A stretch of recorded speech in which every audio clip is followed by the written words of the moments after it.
बात कर लेते हैं इसके स्पीडोमीटर कंसोल में क्या क्या दे रखा है।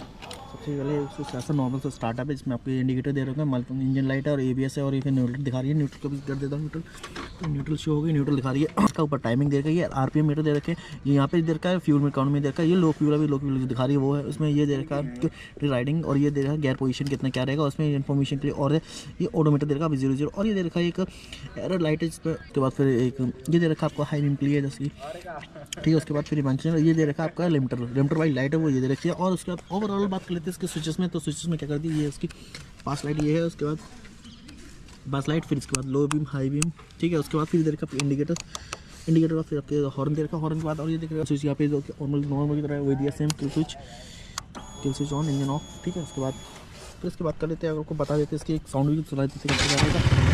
इसका ऐसा साउंड है,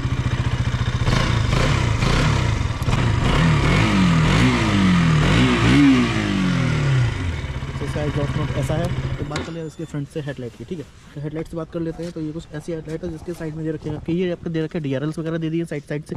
इसमें ये आपको इंडिकेटर्स का ये पोजीशन दे दी गई और इसमें दे रखे हैं आपके रेडिएटर देख रहे होंगे कर्व में भाई साहब बिल्कुल एकदम एक अलग लेवल के एडजस्टमेंट दे रखे हैं। उसके बाद फिर और दिखा दो आपको ओवरऑल, जैसे ये दिख रही होगी ये KTM की RC 200 है जो कि पहले के मुकाबले। अगर बात कर लेते हैं इसकी कंपैरिजन में लेते हैं कुछ इसके इंजन स्पेक्स वगैरह कैसा क्या रहेगा। इसके single cylinder liquid cool engine है जो कि DHC और FI इंजन तो ऑलमोस्ट सारे FI इंजन ही आ रहे हैं बाकी। और इसकी बात करें डिस्प्लेसमेंट की, तो इंजन डिस्प्लेसमेंट इसका 199.5 cc इंजन डिस्प्लेसमेंट है, जिसकी जो मैक्स पावर जनरेट होता है ये 25 PS की पावर जनरेट करता है जो कि 10,000 RPM पे। और इसकी जो करता है जो टॉर्क जनरेट करता है वो 19.2 यानी कि 19.2 Nm का टॉर्क जनरेट करता है जो कि 8,000 RPM पे जनरेट करता है। और उसके बाद कर लेते हैं इसके इंजन का, तो इसमें दे रखा है आपको कि बॉच की तरह की बॉच एक बहुत ज़्यादा मानी पहचानी कंपनी है, तो इसमें सिस्टम है। और बात कर लेते हैं अगर कूलिंग की, तो इसमें दे रखा है आपका लिक्विड कूल इंजन दे रखा है जो कि curve radiator almost in the segment. सारे रेडिएटर सारे नॉर्मल रहते हैं, सीधे रहते हैं, बट इसमें क्या दे रखा है आपको कर्व रेडिएटर दे रखा है, कर्व रेडिएटर। और इसकी बात कर लेते हैं, तो पहले क्या जो पहले आते थे नॉर्मल सॉकर आते थे वो उसमें थे WP के थे, अभी आने लगे हैं WP सॉकर्स पहले के मुकाबले आते थे WP यानी नॉर्मल पहले WP, अब क्या WP एपेक्स दे दिए जो कि 40 mm यानी कि इन द सेगमेंट यानी 200 cc के सेगमेंट में ये सबसे बेस्ट सॉकर है जो कि ऑलमोस्ट देखा था आपने क्या कितना मैक्स जो जाता था वो 37 का जाता था, लेकिन अब कंपनी चेंज करेगी 37 mm के हटा के 43 mm के। और पहले के एपेक्स का आते थे नॉर्मल WP के आते थे, अब कर दिया चेंज कंपनी कर दिया WP एपेक्स कर दिया इससे। और इसमें और रियर की बात करें तो रियर में जो पहले आते थे वो नॉर्मल सस्पेंशन थे जो कि नॉर्मल एडजस्टेबल नहीं थे, अब इसमें दे रही है 10 स्टेप एडजस्टेबल दे रही है। और जो 10 स्टेप एडजस्टेबल देख रहे होंगे आपने ऑलमोस्ट देखा होगा सारी की सारी जैसे बड़ी गाड़ियों में देते थे, जैसे 390 400 cc कैटेगरी में और बाइक आती थी उनमें देते थे ये, अब दे दिए उन्होंने क्या 200 cc में ही दे रखे हैं जो कि 10 स्टेप एडजस्टेबल की बात कर लेते हैं इसकी।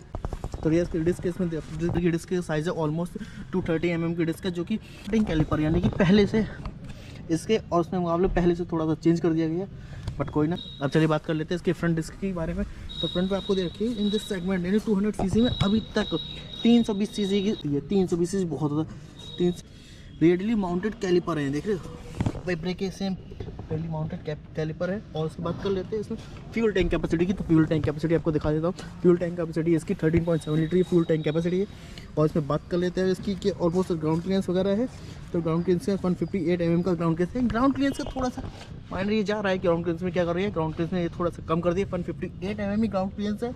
और इसकी बात कर लेते हैं ओवरऑल वेट की, तो वेट में क्या कर दिया है, वेट में 160 की कर दिया है, ऑलमोस्ट सीधी 160 kg की वेट कर वेट है। और बता दूँ और इसमें बात की मीटर में क्या क्या है, तो मीटर से सिंपल सा मीटर है, नॉर्मल सिंपल सा मीटर है जो कि अभी साइड में दे रखा है आपका इंडिकेटर, ये माल फंक्शन है, इंडिकेटर टाइट है, माल फंक्शन है ABS ये ऑयलिंग के लिए है। फिर उसके बाद कर लेते हैं इंजन माल फंक्शन कोई है जिसमें कुछ भी ये पास लाइट है और ये मीटर का दे दिया है, और ये दे दिया आपके ऑडोमीटर पूरा दे दिया, उसका साइड स्टैंड पे खड़ी है, ठीक है। और क्या क्या फीचर है, फ्यूल रेंज आ रहा है, fuel range 2 tip 2 ABS information, ठीक है। इन्फॉर्मेशन में जाते और क्वेरी या फिर कोई भी कुछ भी कॉन्टैक्ट रहेगा तो आप कॉन्टैक्ट करने के लिए कपिल भाई नंबर बताएं क्या रहेगा कपिल भाई। कॉन्टैक्ट करें राज मोटर्स मैनपुरी में, रेलवे स्टेशन के सामने अपना शोरूम है।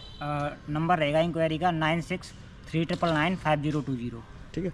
आपको नंबर सबको बता देंगे। और अगर नियर बाई में अगर एड्रेस पे बता दे तो एड्रेस है आपके राजबाग सरला धाम नियर मतलब स्टेशन मैनपुरी 205001, ठीक है। आपको किसी आप नंबर कपिल भाई ने बता दिया हमें, आप सीधे कपिल भाई से कांटेक्ट कर सकते हैं। टेस्ट ड्राइव भी अवेलेबल है, टेस्ट ड्राइव भी अवेलेबल होगी आपके पास, ठीक है। ऑलमोस्ट सारी की तो इस ब्लॉक के तक टेस्ट राइड कैसी क्या रहेगी, इसकी टेस्ट राइड वगैरह सारा देखते हैं क्या नहीं।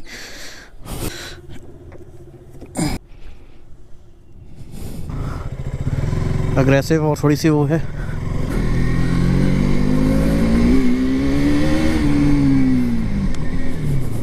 पावर तो अच्छी खासी लग रही है यार। तो यार काफ़ी एकदम पावर लग रही है, रॉ दे रही है पावर से, एकदम रॉ फील पावर करा रही है।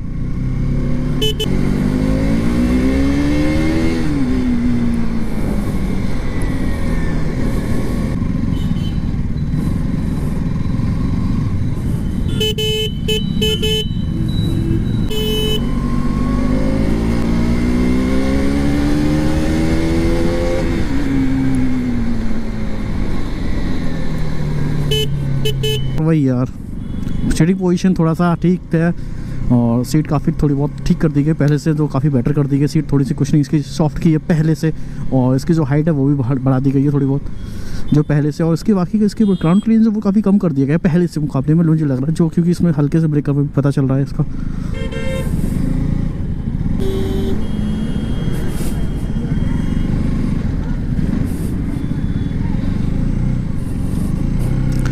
बाकी आप बताओ कैसा क्या रहेगा इसमें।